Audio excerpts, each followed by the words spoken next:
Welcome to this journey through one of the most disturbing cases recorded in the history of Tennessee. Before we begin, I invite you to leave in the comments where you are watching from and the exact time when you are listening to this narration. We are interested in knowing what places and at what times of day or night these documented accounts reach. In the winter of 1850, the Knoxville Register printed a small notice about the disappearance of a young woman named Sarah Blackwood while traveling through the isolated hills of eastern Tennessee. The article, barely 4 paragraphs long, mentioned that local authorities had conducted a perfunctory search of the area before concluding she had likely continued her journey westward without informing her family. The newspaper reported that no evidence of foul play was discovered, and the matter was considered resolved. The article concluded by noting that travelers often change their plans without notice on the frontier. What the newspaper failed to mention was that this brief report would mark the beginning of one of the most disturbing cases in Tennessee history, one that would remain largely undocumented for nearly a century. The Blackwood family's desperate inquiries went unanswered as the harsh winter settled over the remote valleys and ridgelines of the Cumberland Mountains. Sarah, age 22, had been traveling to join her uncle's household in Nashville after the death of her parents in a fever outbreak. According to correspondence preserved in the Knox County Historical Society archives, Sarah's brother Edward wrote repeatedly to the sheriff, questioning the cursory nature of the investigation and noting that his sister was not prone to impulsive decisions.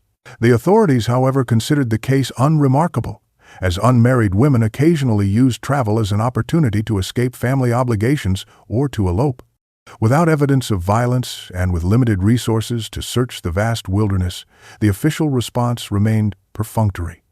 The winter snow soon covered any traces that might have remained along the lonely road Sarah had been traveling, a rutted dirt path that wound through dense forests and isolated valleys where homesteads could be miles apart. What no one realized then was that Sarah Blackwood was not merely another traveler lost to the wilderness, but the first documented victim in a case that would eventually reveal horrors beyond conventional understanding. The Heathe property sat on approximately 60 acres of rocky hillside near the settlement of Piney Hollow, about 22 miles northwest of Knoxville. The homestead consisted of a 2-story stone and timber house, a substantial barn, and several outbuildings arranged around a central well that was unusually deep for the region. According to county records from 1848, Agnes Heathe, a widow of 43 years, had purchased the property with gold coins after relocating from Charleston, South Carolina, where she had operated a small apothecary, known for remedies that local physicians could not explain. Agnes lived with her son Benjamin, age 17 inches, 1,850. A thin, pale youth with unnaturally dark eyes that neighbors found discomforting. Mrs. Heathe was described in these records as a woman of refined speech and peculiar habits, who kept extensive journals filled with symbols that the local schoolmaster could not identify. The Heathes rarely participated in community gatherings, and Agnes was seldom seen beyond the boundaries of her property after their first year of residence. Benjamin would occasionally travel into Knoxville for supplies, but even these trips grew less frequent over time. The isolation was not unusual for the area where homesteads could be miles apart, separated by dense forests, limestone outcroppings, and steep hollows that remained in shadow even at midday. County Tax Assessor James Wilson, who visited the property in early 1850, later recalled that the house was unnaturally cold inside despite fires burning in every hearth, and that Agnes seemed particularly protective of her, refusing to draw water while he was present. Wilson noted in his official report that the Heath barn contained no livestock except for 2 horses, yet Agnes purchased quantities of salt and preserving agents sufficient for a much larger operation. Most curious was the locked room in the main house that Agnes referred to as her study, from which Wilson reported hearing a sound like distant chanting, though there was no one else present in the home. When questioned, Agnes explained that the acoustics of the valley sometimes carried sounds from far away, an explanation Wilson accepted despite his lingering unease. The Heathes paid their taxes promptly and in full, giving officials no reason to scrutinize their activities more closely. The isolation of the Heath homestead was not unusual, for the area where settlements could be miles apart, separated by dense forests of oak and pine, limestone ridges, and steep hollows that remained in shadow even during the brightest summer days. The Appalachian Mountains had long been a place where people came to disappear, from the law, from debts, or from society itself. The wilderness provided both refuge and anonymity to those seeking it, and questions about one's past were considered impolite among frontier folk. Joseph Thornton, whose family owned the neighboring property to the south, later recalled in an account given to the Knox County Historical Society in 1897 that Agnes seemed particularly protective of her, often seen tending to it in the early morning hours before dawn, placing curious arrangements of stones around its perimeter and whispering to the dark water below. Thornton, then a boy of 12, would sometimes watch from the ridge above as Agnes performed what appeared to be rituals, pouring liquids into the well and making markings in the soil that the rain would later wash away. More concerning were the strange sounds that occasionally echoed across the valley on still nights, sounds that some described as singing, others as wailing, emanating from the direction of the Heath property. Martha Collins, who served as midwife for the scattered homesteads of Piney Hollow, noted in her journal that pregnant women refused to drink water from streams flowing past the Heath land, claiming it caused disturbing dreams of children with eyes like midnight pools. By the spring of 1850, rumors had begun to circulate among the superstitious hill folk that Agnes Heathe practiced the old arts. Though whether this meant herbcraft, fortune-telling, or darker practices remained unclear. Such accusations were common against women living alone in the isolated communities of Appalachia, and most dismissed the talk as idle gossip. Yet even the most rational residents of Piney Hollow admitted to avoiding the road past the Heath property after dark, especially on moonless nights, when the mist rose from the hollows and the strange sounds seemed to come from everywhere and nowhere at once. There's something unwholesome about that place, Thornton's father reportedly told the traveling circuit preacher in the summer of 1850. Not natural, the way the birds won't sing and the way shadows fall wrong around that well. In the autumn of 1850, approximately 2 months after Sarah Blackwood's disappearance, Agnes began making improvements to her property, including excavating what appeared to be an unusually large root cellar beneath the main house. Local craftsmen, hired for the work, later reported that Agnes had specific requirements for the depth and reinforcement of the chamber, insisting on thick oak support beams harvested during the dark of the moon and a heavy iron-bound door with an elaborate locking mechanism that required 3 separate keys. Thomas Blackburn, one of the laborers who survived the fever that would later claim several workers, provided testimony in 1853 that Agnes required the cellar floor to be dug to precisely 13 feet below ground level, regardless of the difficulty posed by limestone outcroppings. Most peculiar were the channels carved into the dirt floor, forming patterns that Blackburn described as resembling nothing in Christian knowledge, designed to direct water from the center of the room to small basins positioned at intervals around the perimeter. The workers, though well paid in gold coins of Spanish origin, felt a profound unease while on the property, particularly near the well, which emitted a faint but persistent odor that Agnes attributed to mineral deposits rich in iron and ancient substances beneficial to certain constitutions. Blackburn recalled that Agnes insisted on personally blessing each timber before it was placed, marking it with symbols, using a dark liquid that she carried in a silver flask. Young Benjamin was observed spending long hours staring into the well, sometimes lowering himself partially into its depths on a rope ladder, emerging with containers of water that had a faintly luminescent quality in dim light. Most disturbing was Blackburn's recollection that tools left near the well overnight developed a thin film of dark residue by morning, and cuts sustained while working near it healed with unusual rapidity but left scars of an unnatural bluish hue. The cellar was completed in late October, after which Agnes dismissed the workers with their final payment and the gift of small cloth pouches containing what she described as protection against the dreams that might follow. Several workers reported that when Agnes handed them these talismans, Her fingers were unnaturally cold, like touching stone pulled from deep underground, and her eyes briefly reflected the autumn sunlight in a way that seemed to reveal unfathomable depths. The last confirmed interaction between Agnes Heathe and anyone outside her household occurred in December 1850, when Eleanor Winthrop, a midwife from Piney Hollow, visited the homestead after receiving a message delivered by Benjamin that Agnes required medical assistance for a female complaint. In a statement given to the county sheriff in April 1851, Winthrop reported finding Agnes feverish and agitated, her skin bearing a grayish cast, except for vivid blue veins visible beneath the surface.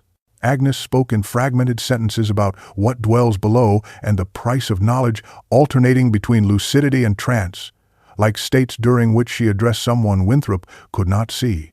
According to Winthrop's testimony, preserved in county records discovered during a courthouse renovation in 1932, the house was unnaturally cold despite roaring fires in every hearth, with patches of frost forming on interior walls even as flames blazed.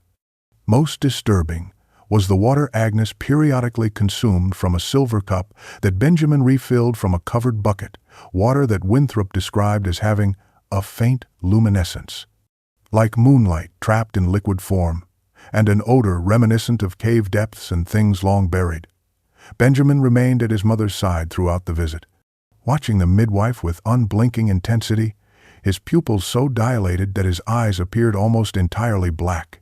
When Winthrop attempted to examine Agnes, she discovered peculiar markings across the woman's abdomen that resembled neither bruises nor natural discoloration, but intricate patterns that seemed to shift when viewed indirectly, as if alive beneath the skin. When Winthrop suggested that Agnes might benefit from the doctor's care, Benjamin replied that his mother communes with forces beyond mortal medicine and would recover through her own methods. Before departing, Winthrop observed a half-completed journal entry on Agnes's bedside table, written in what appeared to be multiple languages interspersed with symbols. The only phrases she could decipher referred to the transformation approaching completion and vessels prepared for what must emerge. Winthrop departed as darkness fell, later recounting that as she rode away, she heard a rhythmic chanting from the direction of the well, though she could not distinguish words. Within a week of her visit, Winthrop began experiencing vivid nightmares of drowning in dark water while something ancient watched from below, dreams that continued until her death from unexplained causes 3 months later. The winter of 1850 to 1851 was particularly brutal in eastern Tennessee. Heavy snowfall in January isolated many remote homesteads for weeks at a time, with drifts reaching heights of 6 feet in the deeper hollows. According to weather records kept by Ezekiel Matthews, a Knoxville schoolmaster with a passion for meteorological observation, temperatures in February dropped to near 0 degrees Fahrenheit on multiple occasions, and snow remained on the ground until late March. The isolation imposed by these conditions meant that unusual activities at the Heath homestead went unnoticed by neighbors who struggled merely to survive the season.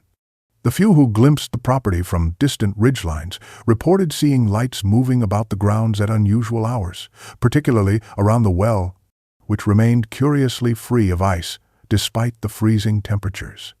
Joseph Thornton later recalled that, on the rare clear nights, smoke from the Heath chimney appeared unnaturally dark, almost blue-black against the starlit sky, and carried an odor that caused livestock to become agitated when the wind blew from that direction.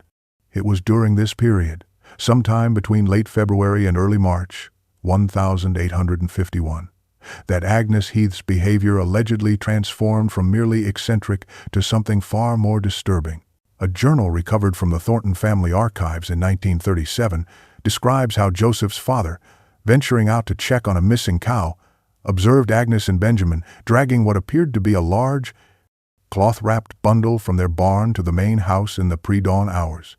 Most alarming was his observation that neither mother nor son left footprints in the freshly fallen snow, and that when Agnes turned in his direction, her eyes reflected the moonlight like a panther's, with an inner luminescence that no human eyes should possess.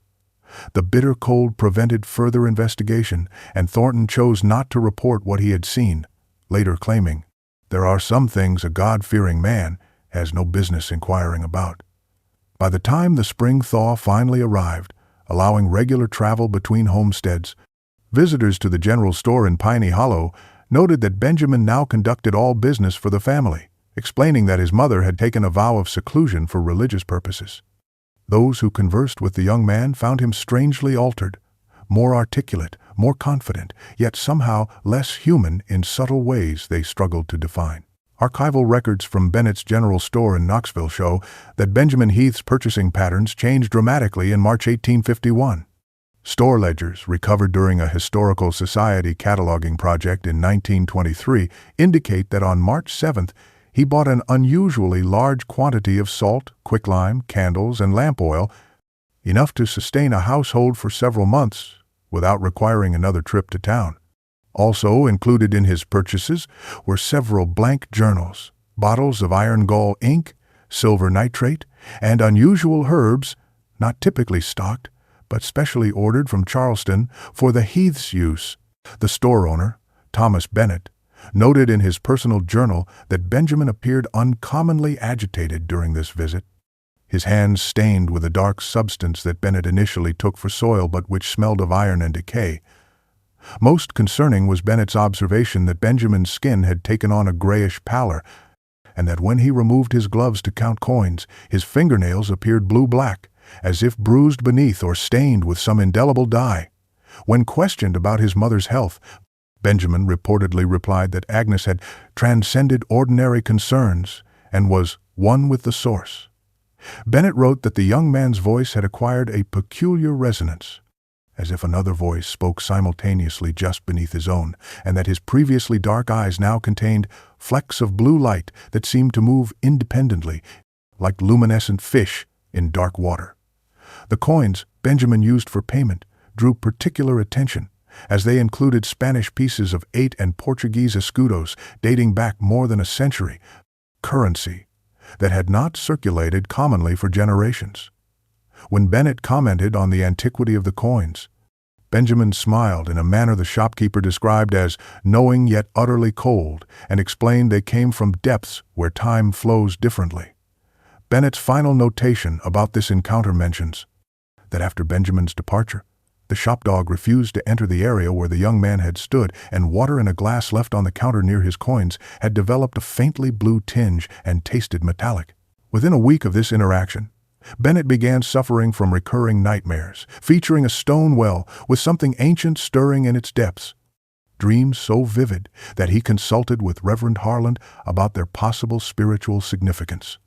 The Reverend, after hearing the details, recommended prayer but also advised Bennett to refuse further business with the Heaths, counseled the shopkeeper elected to follow despite the financial loss. What transpired at the Heathe homestead during the late winter of 1851 would remain hidden for decades, but fragments of Agnes's personal journal, discovered in 1937 during an archaeological survey of the property, suggest she believed she had made contact with an entity she alternately referred to as the Dweller, the Voice Beneath, and the Ancient One. Her increasingly erratic entries describe rituals performed at the well, which she claimed was no ordinary water source, but a passage to realms unseen. Agnes wrote of sacrifices offered and knowledge gained, of visions that showed her the true nature of flesh and spirit, and of a covenant that required vessels for the Dweller's emergence into our sphere. The journal, partially damaged by water and time, contains detailed accounts of ceremonies conducted on moonless nights, during which Agnes would lower specially prepared containers into the well's depths and retrieve them filled with water that moved with purpose and awareness. Most disturbing are her descriptions of the transformation she and Benjamin began experiencing after regular consumption of this water. The change begins in the blood, which thins and takes on qualities not of this world. The flesh hardens gradually, becoming a more suitable vessel for what must inhabit it. The mind expands beyond human limitation, receiving wisdom from the depths.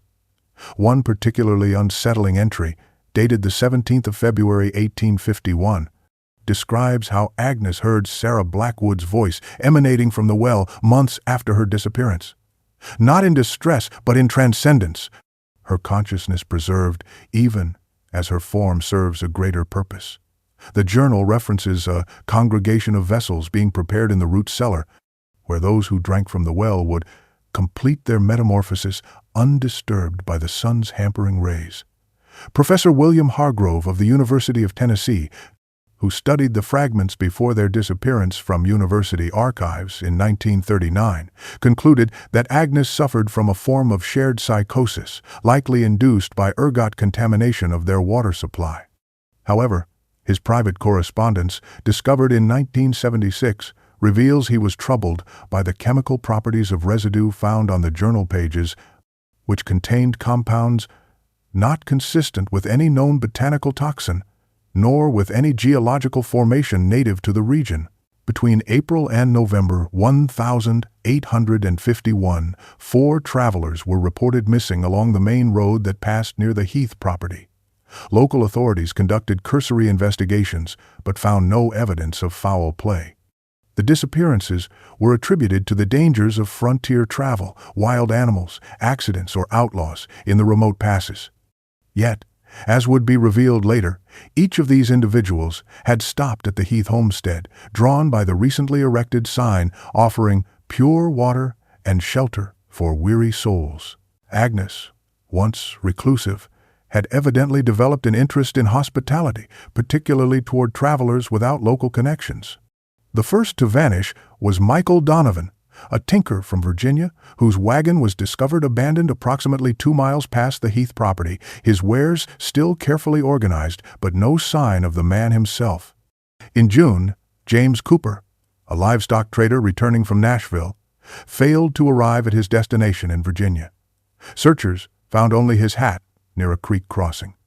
By August, when Mary Ellison, a young widow traveling to join relatives in Kentucky, disappeared without trace, local residents began to whisper about a curse on the road. The final documented disappearance involved Reverend Thomas Palmer, a circuit preacher last seen heading toward Piney Hollow in early November. County records show that Sheriff William Aldridge interviewed Benjamin Heathe regarding these incidents, as the Heathe homestead represented one of the few inhabited properties along that stretch of road. Benjamin acknowledged that travelers occasionally stopped for water, but denied any knowledge of their subsequent movements. A notation in Aldridge's logbook mentions that he found Benjamin's manner unsettling in ways difficult to articulate, and that the young man's skin had an almost translucent quality, with blue-tinted veins visible beneath.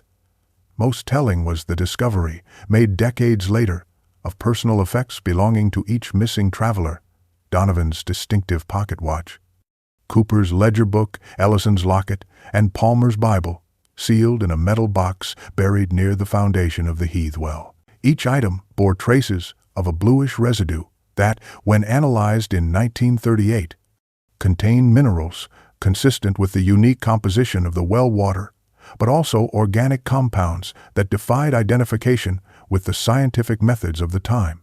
In December 1851, a mysterious illness swept through Piney Hollow, affecting nearly a third of its inhabitants. Symptoms included violent seizures, hallucinations, and a profound, inexplicable dread that sufferers could not articulate. The local doctor, Samuel Crawford, documented the outbreak in his medical journal, noting that all affected individuals had consumed water from sources that might have been contaminated by runoff from the hills above, specifically the watershed that included the Heathe property.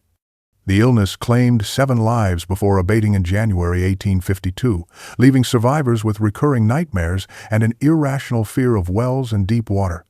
Crawford's medical notes, preserved in the Tennessee State Archives, describe how victims would suddenly collapse, their bodies contorting unnaturally as they spoke in voices not their own, often describing visions of depths where ancient things move without light and eyes watching from beneath the earth.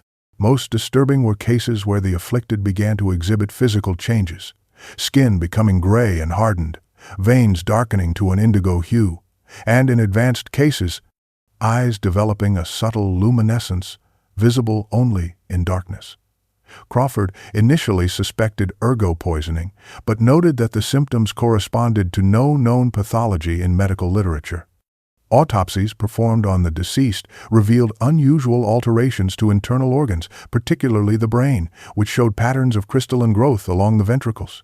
Tissue samples preserved in formaldehyde reportedly continued to change for days after removal, developing structures that Crawford described as resembling coral formations, but with geometric precision suggesting intelligent design rather than natural growth. The most severe cases occurred in households using water from the eastern stream that flowed directly past the Heathe property. When Crawford attempted to investigate this connection, he found the stream diverted from its original course, with Benjamin Heath claiming this was done to prevent further misunderstandings about the source of the contagion. County records show that Crawford petitioned Sheriff Aldridge to investigate the Heath property more thoroughly, but the request was denied due to insufficient evidence. In a letter to a medical colleague in Nashville, Crawford expressed frustration with this decision, writing, "Something unwholesome emanates from that place. I cannot prove it with science, but I know it as surely as I know my own name.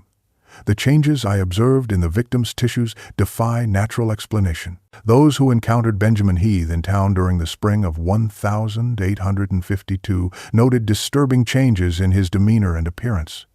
Once a quiet, awkward youth, he now moved with an unsettling fluidity and spoke with an eloquence at odds with his limited education. The pastor's wife, Abigail Stevens, wrote in her diary that Benjamin's eyes seemed to contain something ancient and terrible, and that his skin had taken on a grayish cast, as if the blood beneath had thinned or cooled. More alarming were reports from hunters who claimed to have seen Benjamin in the forest at night, moving on all fours with inhuman swiftness among the trees, his mouth stained dark in the moonlight.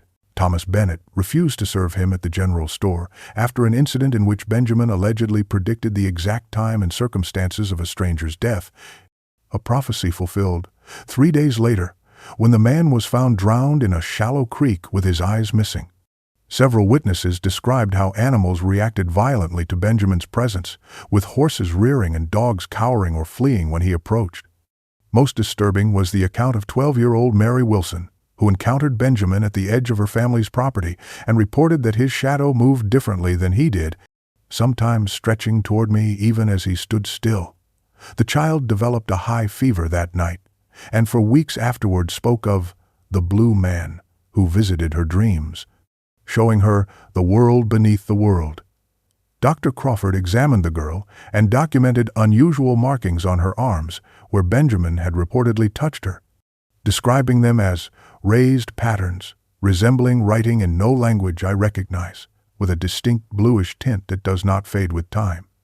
When Sheriff Aldridge finally agreed to question Benjamin about these reports, he found the young man standing motionless beside the well on the Heath property, staring into its depths. In his official statement, Aldridge wrote that Benjamin spoke in a voice that seemed to echo as if coming from both the man before me and somewhere deep below the ground, explaining that he and his mother were merely preparing the way for what must come through, and that the transformation cannot be stopped now that the vessels are ready. Concerns about the Heathes might have remained merely the subject of local gossip had it not been for the persistence of Edward Blackwood, who arrived in Knoxville in June 1852, seeking information about his sister Sarah's disappearance 18 months earlier. Dissatisfied with the original investigation, Blackwood convinced Sheriff Thomas Holloway to re-examine the case, focusing on homesteads along the route his sister had planned to travel. The investigation led them to the Heath property, where their arrival was apparently anticipated. Agnes sat waiting on the porch, a strange smile playing across her features as she invited the men to refresh themselves with water from her well. Sheriff Holloway later described Agnes as unnaturally still, like a painting of a woman rather than a living being, noting that despite the summer heat, her breath produced a visible vapor, as if the air around her was significantly colder. Blackwood immediately noted the locket visible around Agnes's neck, a silver oval bearing a distinctive floral engraving that he recognized as his sister's prized possession, a gift from their mother. When questioned about the jewelry, Agnes explained that it had been offered freely in exchange for knowledge by a traveler whose name she could not recall.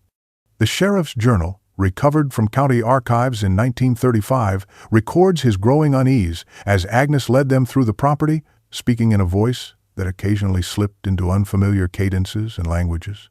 Most unsettling was her insistence that they inspect the well, which she described as the source of all transformation, and the passage through which greater beings communicate. Peering into its depths, Holloway reported seeing not the expected reflection of sky, but what appeared to be a vastness that could not possibly exist within the physical constraints of the shaft, containing movements of shapes that resembled nothing in my experience. When Blackwood accused Agnes directly of involvement in his sister's disappearance, she responded with unsettling serenity, stating, "Your sister has not departed this world, Mr. Blackwood. She has merely transcended its limitations. She speaks to me still, from the depths where she dwells now, transformed beyond your recognition but elevated beyond mortal concerns. Would you like to hear her voice? She awaits below, with the others who have been honored as vessels." The events that followed have been pieced together from Sheriff Holloway's official report, discovered in 1938 during a courthouse renovation, and from statements given by Edward Blackwood to the Knoxville Examiner before his commitment to the state asylum. After declining Agnes's offer of water, the men requested permission to inspect the property. Agnes agreed with unexpected enthusiasm, leading them first to the barn, then the outbuildings, and finally to the root cellar beneath the house. As they descended the narrow stairs, Holloway noted the walls were inscribed with symbols unlike any writing I have encountered, and that the air grew increasingly cold and damp. At the bottom, Agnes unlocked the heavy door with an ornate key she wore around her neck, revealing what Holloway described only as an abomination against God and nature that no righteous mind should contemplate. The chamber beyond was circular, approximately 20 feet in diameter, its walls lined with alcoves cut into the earth and reinforced with timber. In each alcove stood a human figure, partially transformed into something that Holloway struggled to describe in official terminology. The subjects appeared to be in various stages of calcification. He wrote, "Their skin hardened to a blue-gray substance resembling stone, yet retaining a subtle translucence." Most disturbing was his observation that these figures, though seemingly petrified, exhibited signs of awareness, eyes that tracked movement, fingers that twitched slightly, throats that produced soft harmonic humming when Agnes approached. In the center of the room stood a raised basin connected by channels to the alcoves, filled with water that glowed with a faint blue luminescence and moved in patterns suggesting deliberate currents rather than natural fluid dynamics. Agnes approached this basin reverently, explaining to her horrified visitors that the dweller's essence flows through the water, gradually replacing mortal fluids with its own substance, creating vessels suitable for partial manifestation in our world. Blackwood's account, dismissed as madness by authorities, included the detail that sent him lunging toward Agnes in rage, the recognition of his sister Sarah in one of the alcoves, her body transformed, yet her features still identifiable, her eyes moving to focus on him with what he perceived as desperate recognition and awareness. She was alive in there, he later insisted, trapped within a body turning to living stone, conscious and suffering through every moment of her transformation. Edward Blackwood's account, though dismissed as lunacy by his contemporaries, provided more specific details about what they discovered in the cellar chamber. He described a circular room with a dirt floor, its walls lined with alcoves containing what initially appeared to be life-sized figures carved from pale stone. Closer inspection revealed these were not statues, but human bodies in various stages of transformation, their skin hardened and crystallized, their features distorted yet still recognizable. In the center of the chamber stood a basin filled with water from the well, which Agnes referred to as the medium of change. Most horrifying was Blackwood's claim that he recognized his sister among the figures, her face frozen in an expression of terrible awareness, her eyes moving to track their movement through the room. The chamber's air felt dense and charged, difficult to breathe, with a mineral scent reminiscent of cave depths and ancient stone. According to Blackwood, 7 figures occupied the alcoves, positioned like macabre sentinels, each displaying different progression of the transformation process. Some retained primarily human characteristics, with only their extremities showing crystalline properties, while others were almost entirely transmuted into the blue-gray substance, with only their eyes indicating remaining humanity. Agnes moved among them with reverence, touching each figure, while murmuring in a language Blackwood described as older than human tongues, with sounds that seemed to resonate directly within the mind rather than through the air. When Sheriff Holloway demanded an explanation, Agnes allegedly responded with unsettling calm. "They are not dead, merely transitioning to a superior form of existence. The process cannot be reversed once begun, but why would one wish to return to limited mortality after experiencing communion with the dweller?" Blackwood described how his sister's partially transformed body produced a sound like crystal chimes when Agnes touched her cheek, and how tears of blue, luminescent fluid traced paths down her hardened face when he called her name. Most disturbing was his observation that the basin water occasionally formed tendrils that reached upward of their own accord, as if possessing primitive intelligence and curiosity about the chamber's new visitors. It was watching us. Blackwood insisted until his death. Not Agnes, not Benjamin, but something else. Something ancient and patient that resided within the water itself. According to Blackwood, Agnes explained with disturbing pride that she had discovered the true purpose of the unusual well on her property. It accessed an underground source, not merely of water, but of an ancient entity that had existed beneath the Appalachian Mountains since before man walked upright. This entity, she claimed, required human vessels to extend its influence, offering forbidden knowledge in exchange for suitable hosts.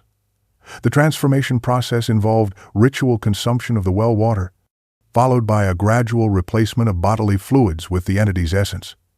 Agnes revealed that she had completed the first stage of this transformation herself, while Benjamin was nearly fully converted. The travelers had been selected as perfect vessels for what Agnes called the emergence. With a scholar's precision incongruous with her madness, Agnes described how she had first discovered unusual properties in the well water shortly after purchasing the property, noting that plants watered with it developed unnatural colorations and structures. After accidentally ingesting it herself, she began experiencing visions of vast underwater civilizations that predated mankind by eons, and hearing voices that spoke directly into her mind. These voices, she claimed, belonged to an intelligence she called the Dweller, which existed in a state between matter and energy, requiring physical vessels to fully manifest in our world. According to Blackwood's testimony, Agnes displayed wounds on her arms where she had removed portions of her own crystallized flesh, demonstrating that the transformed tissue had properties more mineral than organic, with remarkable regenerative capabilities. "The pain is transcendent," she reportedly told them, a small sacrifice for the wisdom granted. Most chilling was her explanation that the entity's ultimate goal was to gather enough transformed vessels to create a living bridge between worlds, allowing the Dweller to extend its consciousness fully into our reality. "When enough vessels are prepared," she told them with fervent conviction, "the Dweller will rise from the depths and remake this world according to its perfect design. Those who served willingly shall become its priests, granted dominion over those who resisted enlightenment. The transformation," she explained, "was irreversible after the third stage, but preserved the subject's consciousness indefinitely, trapped within a crystalline body that would neither age nor die, aware and subservient to the Dweller's will for eternity." Sheriff Holloway's report states that he attempted to arrest Agnes for murder, at which point both she and Benjamin attacked with strength and speed no mortal should possess. In the ensuing struggle, Holloway managed to fire his pistol, the bullet striking an oil lamp that shattered against the wall. The resulting fire spread quickly to the chemical substances stored in the chamber. Holloway described dragging an injured Blackwood up the cellar stairs as the room behind them was engulfed in flames, the transformed figures in the alcoves emitting sounds no human throat could produce. The sheriff and Blackwood barely escaped the house before it was consumed by fire so intense that it burned for 3 days, despite heavy rainfall. Holloway's official account, clinical in its language, yet betraying profound disturbance in its details, notes that as the flames spread, the basin water began to boil and emit blue vapors that caused momentary paralysis when inhaled. Benjamin, attempting to prevent their escape, displayed inhuman resilience, continuing to advance despite receiving 2 gunshot wounds to the chest. Most disturbing was Holloway's description of Agnes during the conflagration. Rather than fleeing the flames, she stood among them as if embraced by a lover, her skin beginning to crack and reveal a blue-white luminescence from within as she chanted in that ancient, unknown language. As Holloway and Blackwood stumbled from the burning structure, they reported hearing not screams but a harmonic chorus from within, as if multiple voices were singing in perfect, impossible unison. Witnesses from Piney Hollow, seeing the distant blaze, described the smoke as unnaturally dark and heavy, forming shapes against the sky that resembled faces in agony. Several reported hearing a deep, resonant tone that made the ground vibrate beneath their feet just before the well structure collapsed, sending a geyser of blue-tinted water skyward that seemed to momentarily form a reaching, humanoid shape before dissipating. When investigators finally approached the smoldering ruins days later, they discovered that the intense heat had vitrified much of the soil around the homestead, transforming it into glass-like material that contained swirling patterns resembling the symbols found on the cellar walls. The official investigation concluded that Agnes and Benjamin Heath perished in the fire, which was attributed to an accident with storage of volatile apothecary supplies. No mention was made of the transformed bodies in the cellar, the ritualistic nature of the well, or Agnes's claims about the ancient entity.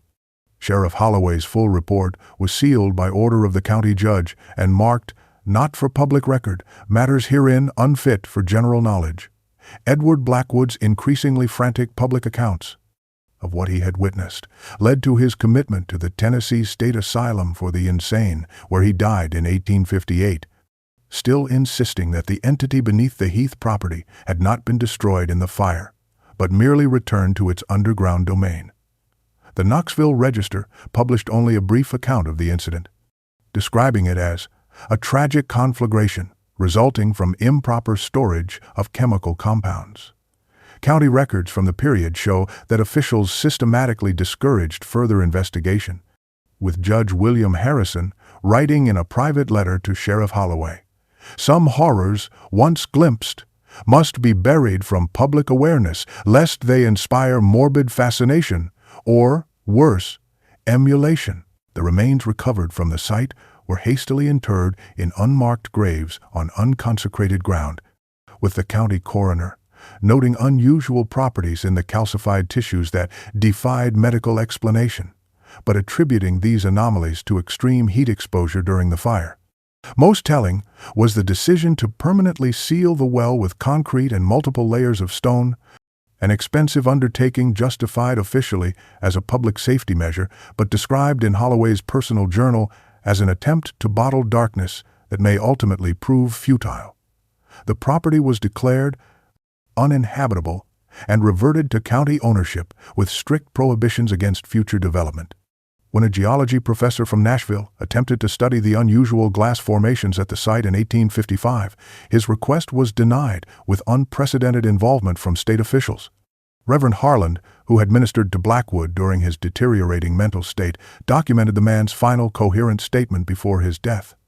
"The water still flows beneath. I hear it in my dreams, calling others to serve as vessels. What sleeps below cannot truly die. It merely waits for new channels to open." In 1937, construction of a regional water project near the former Heath property uncovered the remains of an unusually deep well lined with stone-bearing symbols similar to those described in Holloway's report. Shortly after excavation began, workers reported dreams of a woman's voice calling them to drink and be transformed. 3 men disappeared from the construction camp, and several others developed symptoms similar to the falling sickness of 1851. The project was hastily abandoned, and the site sealed with concrete. Official records cite unstable ground conditions as the reason, but internal correspondence reveals concerns about water samples that contained organic compounds of unknown origin and microscopic structures that appeared to respond to stimuli. The land remains undeveloped, to this day marked on modern maps only as restricted watershed, no public access. Yet local residents still report hearing singing on certain nights, particularly during winter, and occasional sightings of a woman and young man walking the ridgeline at dawn, beckoning travelers toward what appears to be a well among the trees. Dr. Eleanor Richards, the geologist who analyzed the 1,937 water samples before their mysterious disappearance from university storage, committed suicide 3 months after submitting her report, leaving only a note that read, "It speaks to me from the water. I cannot unhear its voice." Hikers who stray near the restricted area frequently report disorientation and lost time, returning with no memory of their movements, but discovering strange blue-tinged markings on their skin that fade after several days.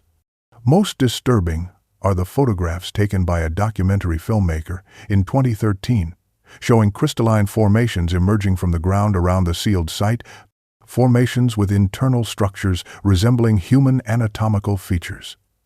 Tennessee state officials quickly confiscated the footage, and the filmmaker disappeared during a subsequent attempt to revisit the location. Water testing in surrounding counties occasionally reveals trace amounts of an unidentifiable compound matching the description of substances found in 1937, particularly after heavy rainfall, suggesting that whatever dwells beneath the Heathe property continues to seek new channels to the surface, new vessels for its patient, ancient hunger. And in nearby towns, residents sometimes speak of strangers passing through, travelers with unnaturally pale skin and eyes that reflect light oddly, who ask directions to a certain hillside where, they claim, transformative waters once flowed and will flow again.